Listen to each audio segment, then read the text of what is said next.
Okay, everyone. It's okay. Welcome back. Okay. This is amazing. My mind just went blank. Okay, let's catch up to where we are. We had a week off from Hanukkah, and it's remarkable the response that we're getting from these shiurim, and it's remarkable how much this is affecting me. Like, I've learned this before, it's not my first time seeing this, and I'm just seeing this more and more, and the further we go along learning this together, the deeper it touches me, the deeper it goes into me, and the more clear it gets. Is that Michael? The more clear it gets, the more you want to live with this, the more you begin to see this everywhere. And it's relevant for so many aspects, especially chinuch, especially in our lives. And, okay, so let's just catch up to where we are. What we've been discussing is Rav Kook was sitting in our pain, going with us. And before Hanukkah, we spoke about the diagnosis of the generation, this subconscious sickness, the inability to communicate, the feeling of aloneness, the anxiety, the worry, the fragmentation, the emotional collapse that we've been discussing, right? And Rav Kook's diagnosis of this problem is that it's a problem in thought, deep in the recesses of our subconscious mind. There is things that are off, and it's almost imperceptible to the human eye, unless you're the great Rav Kook and you're able to perceive the imperceptible, right? Using his powers of Ruach HaKodesh, his powers of Nevuah, to really, really see deeper and reflect. And what we've said is that because of this aloneness that we feel, that the generation feels, because of the emotional collapse, what happens is the sickness of the mind, people begin to reflect upon their Jewish education and their experience, and they begin to think, what have I gained from all this? After all the years, after everything, I still have not found, in Rav Kook's words, mitoch shelo matzo derech slula, eich lahayer be'or hadas al haregesh, hameshumer miyamin hayoter tikim, because there has been clear, practical guidance.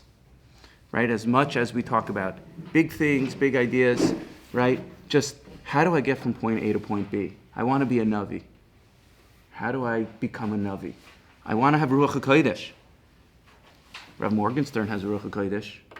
Why can't I have Ruach HaKodesh? Probably for a lot of reasons, But how do I get there? I want to be a tzaddik. How do I get there? The lack of practical guidance.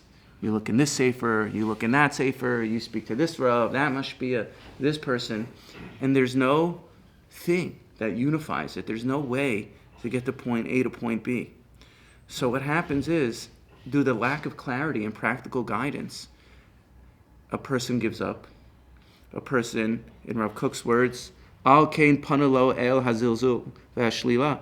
Therefore, a person turns to foreign gods, and a person says, forget it, I'm out of here. Right? This is supposed to be the thing. Like, I can't even, right? In Avodas Hashem, do I start with the little things? Do I start with the big things? What do I dedicate my limudim to? What do I dedicate my energy to? The person says, what did I gain from all this? I gained a headache. I gained stress, religious pressure, fear, anxiety, baggage, religious trauma, right? And says, I don't put tefillin on, religious trauma, right? And they're right. They didn't put guilt, right? Jewish guilt, right? If you didn't feel guilty, would you do half the mitzvahs that you do? Would you? No.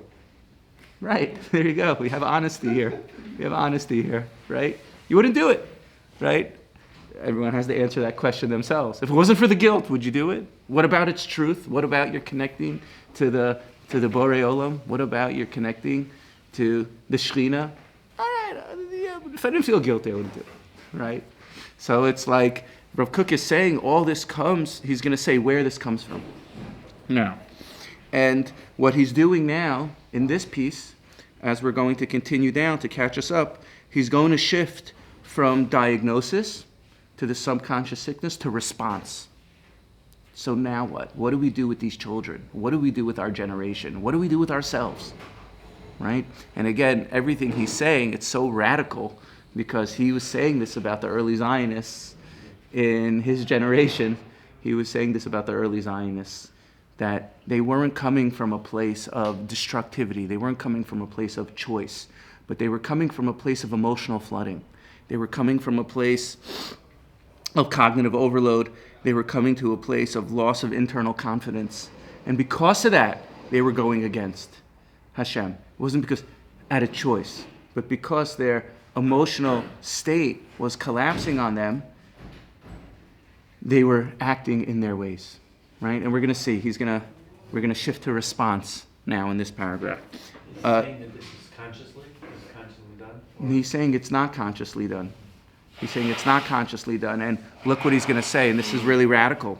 A lot of things he's going to say. Now, I'm short a sheet today. I made photocopies, but I forgot to bring them. So you're going to have to bear with that we don't have the extra sheet. Okay. Nirachim, it's the last paragraph on the sheet that you have. Nirachim al eile hamumulalim beinenu va'achinu hatovim biyam zoef shel tsaros ruchanis shel kashos yoser mikol chalei mudava. Nirachim al eile, have compassion, have rachmanis, have empathy. Nirachim al eile hamlulim, on these nebuchs, hamlulim, our nebuchs, beinenu, amongst us, va'achinu, beinenu, our children, va'achenu, our brothers, hatovim biyam zoef shel tzachos ruchanias, who are drowning in the raging waters of spiritual pain. Shehein kashos yoser mikol chalei midava, that these spiritual pain and the spiritual ocean of pain that they're drowning in, this is the most difficult pain that an individual could have. So Rav Kook is pleading, he's shifting to response, and he's pleading with the rabbis of the generation. He's saying, Nirachem, have compassion, love them, have empathy for these individuals. These are not sinners, like we saw before. Lo hayu chotim be'emes, they're not true sinners. These are people that have the inability to self-regulate themselves. These are people that they're panicking. These are people that sorry, it's really distracting. Let's see. Right, these are people that are, thank you, Michael. These are people that are internally panicking. So because they're internally panicking, they're not choosing to go off the derech. It's not a conscious choice that they're actually wicked, evil sinners, right? But it's because, once again, they're flooding emotionally. They have internal, like the mental health is low in many ways, you know? So because of that, they're drowning in the spiritual pain, right? So it's because of this lack of proper guidance. So this is like so revolutionary because nirachem al eile, have compassion, have empathy, right? Don't double down on fear. Don't double down on shame. Don't double down on letting the kids feel that they're constantly disappointing their parents, right? And what does he call the early Zionists? What's he saying? Beinenu, banenu, our children, va'achinu, our brothers, right? Which is very different. Not those evil, wicked kofrim, right? Not those evil, wicked kofrim. Have compassion because they're drowning, and they didn't choose to drown. No one chooses to drown in the raging storms of life, right? This is what Rabbi Nachman says, just a detour for a second, right?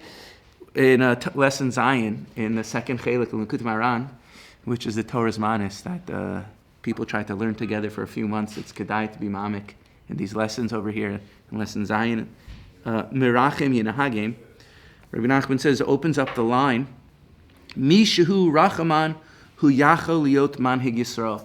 Whoever has rachmanis, they could be a leader of Yisrael. If you have empathy, you have compassion. The ikar harachmanis who? And what's the main rachmanis? It's exactly what Rav Kook is saying. You ready? What's the main rachmanis a person could have? Kishi Yisrael am kadosh noflim chas v'shalom va'avonos rachmana litzlan. right? That when the Jewish people are holy nation, they fall to sin, Rachmana litzlan. Ki zehu harachmanas hagadol mikol minei rachmanas. Right? Because this is the biggest compassion you could have on the Jewish soul when you see a Jewish soul fallen in Averis. Ki kol hayisurin hakashim sheba'olam, because all the suffering in the world, einam nechshavim klal, is not considered, it's considered nothing. Keneged hamasui hakavod shel avonos chas v'shalom. It's considered nothing compared to the heavy burden of sin that one carries, right? That the spiritual pain that a person feels, that they're like exactly what Rav Kook is saying, to have compassion on these souls. And when you have true empathy for these souls, there's no greater compassion that you could have. And a person who has compassion, the way of Rabbi Nachman, the way of Rav Kook, is fitting to be a Manhig Yisrael. It's amazing. Is that amazing? Amazing. I love that, right? A Jewish leader. You're fitting to be a Jewish leader. But the more you intimidate, the more you guilt. Someone told me a story. They were in yeshiva, and they were, in this somewhat silent battle between them and the Rosh Yeshiva about the smartphone that was being hidden. So what did the Rosh Yeshiva do? He stormed into his room, and he took the door off the hinges in his dorm room. He unscrewed the door off the hinges. He was unhinged. He was mamish unhinged, right? What does that do to an individual? Think about that. And this is like standard things that happen, Just going to unscrew the door off the hinges. No privacy, no safety, right? What are you telling the person? You're telling the person, you're a chayte. You are not to be trusted. You're a sinner. Until when is a person believed to trust themselves, right? But the Rosh Yeshiva is unscrewing the doorknobs. I got you. How do kids choose their yeshivas nowadays? What do? Based on their smartphone policy, If they let me have a smartphone, then good. If they have some rules, if they're so strict that I can't play games, then I don't want to go there. If they right? Because they're told, well, you're a sinner. You're not to be trusted. And Rav Kook is saying, no, this is not a conscious choice. This is not a conscious decision that they're making. They're floundering. They're drowning in spiritual pain. No one chooses to drown, right? So we have to go into response mode. Listen to what he says. No sheet lahem dvarim tovim. Give them good things. Dvarim nechumim, right? Give them words of consolation. Maleim seichel. Give them intellectual things. Mafikim sheket ve'ometz. That brings inside of them quiet and strength, right? Calm the raging waters. Ayidei oso hakoach atzmo shetilto oso letoch matzavo hanerash ve'hores. And how do you do this? First, you give them good words. You say, brother, son, daughter, I love you. You're amazing. I want to listen to your pain, the way Rav Kook is listening to our pain. And we say, I really care about you. I think give them good words. Give them a hug. When's the last time you hugged your kids? Give them a hug. Give them a high five.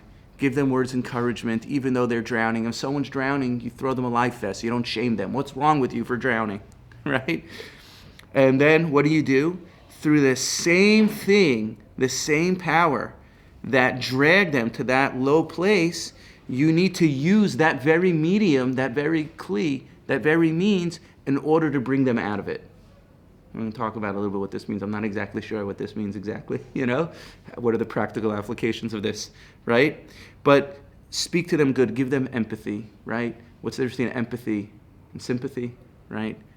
Empathy is, I'm here with you in your journey. I feel with you. I'm together with you in this. We're a team, right? I'm your confident companion rooting in your corner. Sympathy is like, I feel sorry for you. You're a shlemazel. I feel sympathy is when you're standing on your moral ground, looking down on the individual, And empathy is, I'm together with you. We're in this. I'm in your corner. I'm trying to feel alongside you, right? So you have to use the same thing. He's going to say what that thing is, okay? So he's going to say what that thing is, okay? Ki mahu hakoach hapol es kol hashinuyim hanimratzim b'kirbo. What is this potential thing to go from potential to fruition, with all the inner changes that are nimratzim, that are like running, that are scattered, that are inside the individual, inside the generation. Shebeglalam anachnu kol kach sovlim imlo hasifrut. So what is this thing that causes us so much confusion? What is the thing that causes this breakdown of thought, this subconscious sickness that we've been discussing? He says, isn't it not literature? Imlo hasifrut. Don't we tolerate literature? We're going to expand what he means by literature, because that was the main way of disseminating culture in those days, right? So when he says sifrut over here, he means culture. When he says literature, sifrut, he means culture. He means all forms of communication. He means Twitter. He means what? Theater, right? He means that too, but he means the way in which people consume information that enter into their minds, right? Because he says that there's this subconscious sickness that our minds have been polluted. The generations' minds have been corrupted in such a way. And how were the generations' minds corrupted? They were corrupted through culture, right? It's like you come to Israel, right? And it's obsessed with Western culture, right? It's like we went out to a restaurant. This is a while back. We went out to a restaurant, and what's playing on the speakers of the restaurant? A Michael Jackson playlist. You know? Like, first of all, who listens to Michael Jackson nowadays? Like, it just came to Israel, you know? Like, who just got beat it, you know? Annie, are you okay? Are you okay, Annie? You know, who got Michael Jackson? Like, it just came. But it's like... Michael Jackson, like Weird Al Yankovic. What? Right, yeah. Right, Weird Al Yankovic, right? It's like, you have to travel to the middle of the Middle East in order to hear Michael Jackson. You know what I'm saying? It was an entire Michael Jackson playlist, right? It's like, I'm in the Middle East, like I'm on a beach here, and what comes on? Madonna, Coldplay, Bon Jovi, you know what I'm saying? Like the great 80s, you know, like you have to go so far in order to hear, and no one in the States listens to Michael Jackson, you know, but some reason they're obsessed with the culture, right? And the culture seeps into our minds. And then we start with the name brand clothing, with all the everything, right? The whole thing, right? We're so contaminated by this, right? So in Rav Kook's days, it was the literature, you know? But now we have not only the medium of print, but we have the medium of audio and the medium of video, which really, really, you know, it's like, it's unbelievable, right? The Instagram, right? Kevan. Shahasifrut po'elet alav kol kach harbe. Since culture, since literature, it has this deep impact on the individual. Muvan shirak bekoch hamachshavi shebekirbo hi po'elis. It's understood that this has the ability to penetrate a person's mind in a very deep way. It's like sometimes you see a meme, and it's like perfectly placed, and it's impactful, it's powerful. Even if it's late sunnis, you know? As I always say, one late sunnis is docha a million tochachas. One tochacha is docha a million late sunnis, right? So it's very deep. Af al pi shenikbats, oh, so you don't have this page. I forgot to bring the photocopies, right?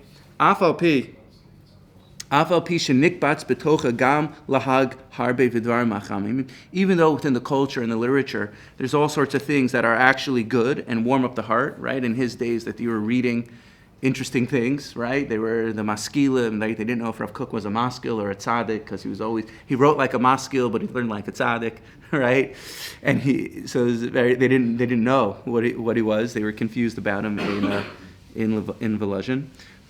Even though there's good things, malahivin lavad, aval mikol makom im lo haya basis machshavi, efshar tidkaim v'takana kol kach levavos. So even though it's full of nonsense and ridiculous things, nevertheless, if it didn't have some basis, if it didn't have a granule of truth to it, it wouldn't capture so many hearts. Laharis lavo ba'ofem systemati, right? In order to destroy and swallow people up in a systematic way, right? It's like you see the intentional shift that's made. Now, I'm not going to venture into conspiracy theories and all sorts of things, but the intentional shift that's made in order to control the cultures by certain very powerful forces, you know?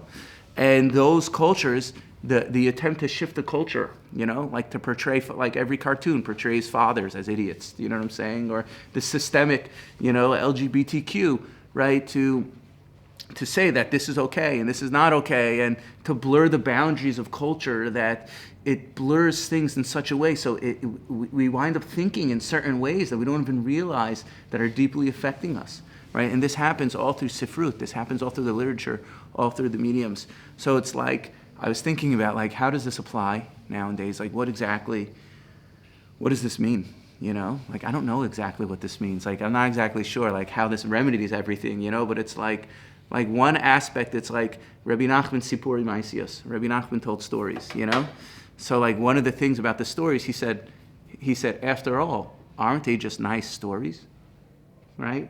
Or he said, some people tell stories to put people to sleep, but I tell stories to wake people up, right? Means the same medium which is used to bring destruction, right, is the same medium, if you fill it with the proper inner content, it now gets used for Kedusha. It's like, I imagine, like, when the Beis HaMikdash is here, what's it going to be? You have like an Uber app, you're going to have a Mikdash app, and you're going to be able to rate your Kohen, And this guy was stingy, this guy gave me good service, and they're going to rate you back. This one gave a good tip, And you're going to set it on auto, and you're going to go to Harabayas, and you're going to schedule an appointment with the Kohen, And they're going to look at their phone, and they'll be like, oh, Shai is here. Oh, Moishi's here. Oh, Yanish, Michael's here, right? And they're going to look, and they're going to say, and you're going to have a picture, and you're going to be like, Ruvain? Yes, Shia.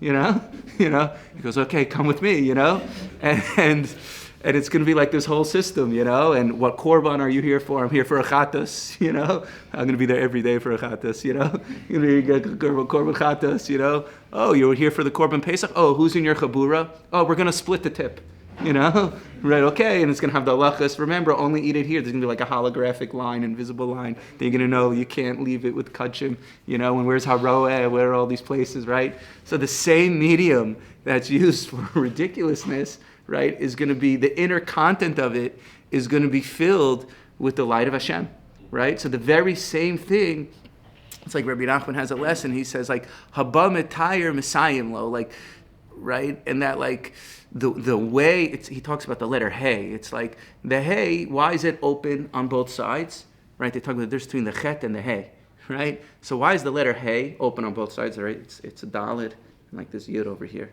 right? So if you could kind of do a circle around the yud, because it says, haba metayir sayim lo, right? Haba lechote poschen lo, right?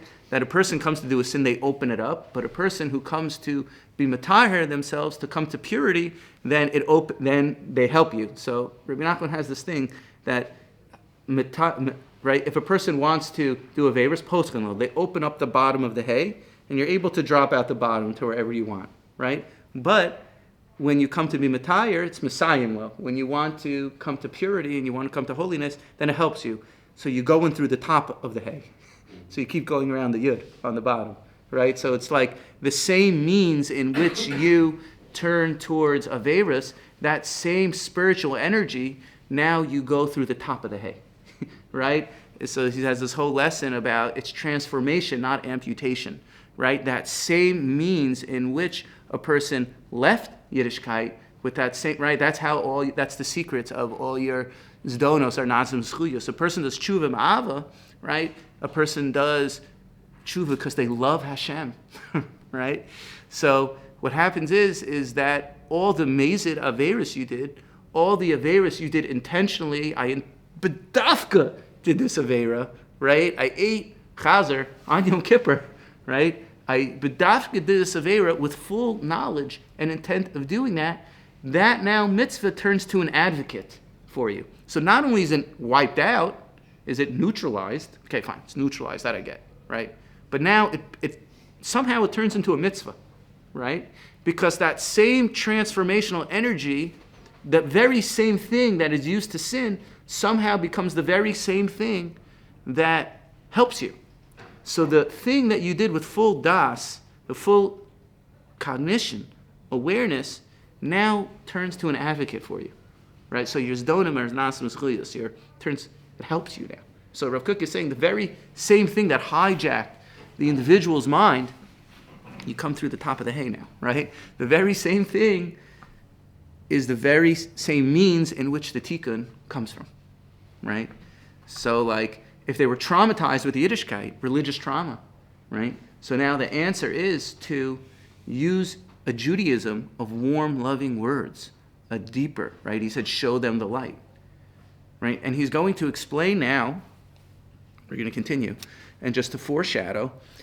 So first of all, it's amazing, right? It's amazing, right? It's like the Sipur Maisius of Rabbi Nachman, like we're saying, like the same means, like after all, aren't they just stories, right? But everyone knows the Sipur Maisius, Rabbi Nachman stories, is the apex of hidden Torah, of infinite levels. So it's like the Sifrut, the literature. And Rav Kook is now going to say, now this question is asked so many times. It's amazing how Rav Kook is responding to all this, because Rav Kook is now going to say, so what? There's something messed up with the Torah? I don't get it. It's the same Torah. So there's something messed up with the Torah, that the Torah is not reaching people, right? The Torah is the light of Hashem. So how's it not reaching people? So Rav Kook is going to foreshadow, and he's going to say, though, even though we disappointed the generation, there's a reason why the old models worked then and why they don't work now, right? Because it's not that the Torah failed the generation, but the nature of the souls have risen up. So since the natures of the souls have risen up in our generation, it requires us the Torah that we're teaching requires us to meet the spiritual level in which they were raised to. And this is an amazing thing of Aliyat HaDorot. It's not Yeridas HaDorot, that the generations get lower as time go on. Rav Kook is now going to explain that there's Aliyat HaDorot. Aliyat, the generations get higher as we go on, not lower. And because they get higher, the bar gets raised for in the way we need to interact with them. Mic drop. Is that amazing? Right? It's the total opposite, because in Panemius HaTorah, and especially in the world of Rav Kook, the world is getting better. The world is getting better. Right? It's the song, getting better all the time. Doesn't it make? What's that song? I forget. I think it's a Beatles song. Right? Okay. Keshador. Now listen to what he says. Keshador. Oh, you don't have this page. Sorry about that. Okay, right? Keshador hu shafel. When the door is low. Kishemosro atzmi hu nishchas. And the ethics of the generation, it's low. Kishemoske hatzedek hayosher hativai einu muftachim bo keruoi. And the ideas and the perceptions of righteous and justiness, the natural ones that a person feels, they're not fully developed. They haven't reached maturation. Ein hamachshava po'eles alav lo letova v'lo l'ra. The power of thought, it doesn't really do much to an individual, not for good and not for bad. Or pu'eles pu'ula chalusha, or it doesn't necessarily permeate and penetrate in such a deep way. Meaning to say, when a person's a child and they're not mature or they're adolescents, so old things work, right? You're not swayed so much in either direction. Oh, one day I'll learn, one day I won't learn, right? There's a certain lack of maturity that happens. And when there's a lack of maturity, when a child's not fully developed, when an individual hasn't reached maturation, so it's not such a big deal. Things don't weigh on a person so much, right? It's like Shlomo Melech says, the more a person understands, the more pain that they experience. Because once you reach maturity and you start having more wisdom, so then you realize all the things that can go wrong, right? You realize all the difficulty and everything. But you could be, if you don't really have such a viewpoint, you could be swayed really in either direction, right? That's why younger adults, teenagers, kids, they're much more malleable in that sense, because they're not really stuck, right? So when the generation hasn't reached maturity, when Am Yisrael hasn't reached maturity, right? So things don't affect them as much. It's really not a big deal. Aval kevan shehu mitaleh, but since the generation has risen.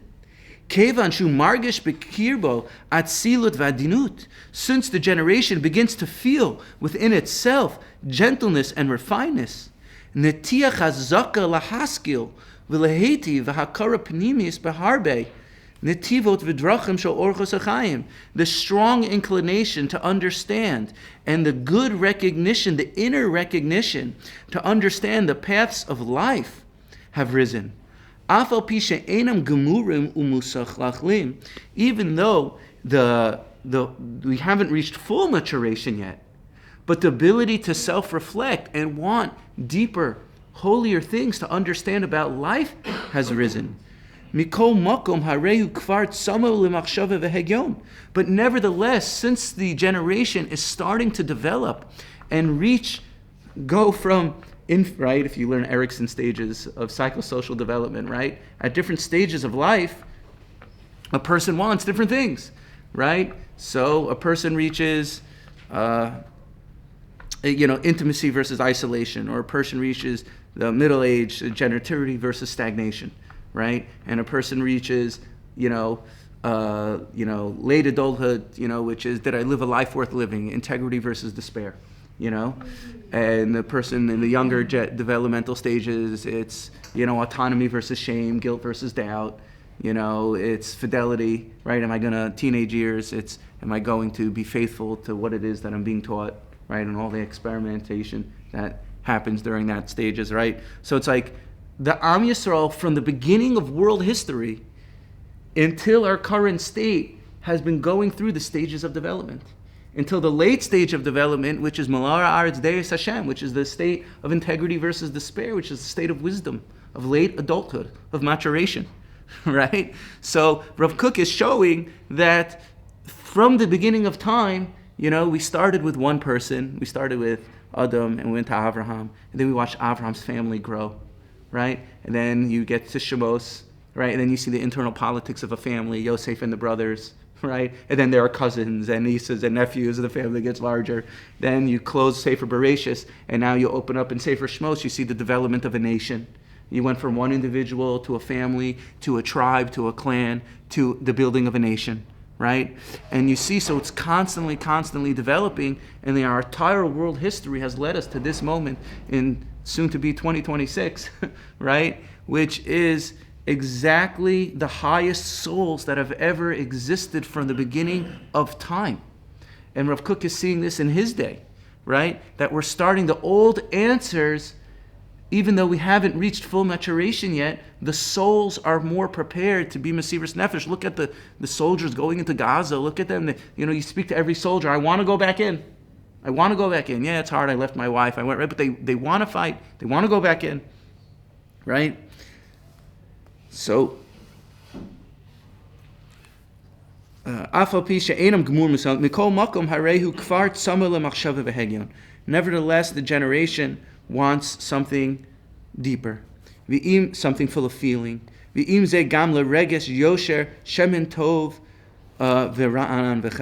Right? And they want not a cold feeling, but they prefer to have something rich and juicy, ranan, joyfulness, singing v'chai, and something alive. You want to teach them something alive, not cold. No one wants cold potato kugel. Hot Yiddishkeit. Something with a feeling, something with connection, right? Amnam b'mitzivos hakadamot. However, due to prior reasons, mitzad hatchuna, because of the nature of the generation soul, shahalimud turani, the Torah teachings, hamusar v'hamaisi, and the ethics and the practicality, hayamurgo liyot lavush bo b'yamin sha'avru, everything that they were taught was good for that time. For that generation, it worked. Ba'osam hayamin b'klalo, od lo haya kolalas dor mukhshar lidmus shoroy l'shifas gedulos. It wasn't in the previous generation, it wasn't the entire generation that was properly prepared in order to have greatness and want longing. It was individuals. Certain people wanted it, but it wasn't the whole generation. V'kol tchulas hamusarim, and all the ethics, hayu yecholim litkanes rak be'ezah shifla shel taiva me'ezah sug shehi.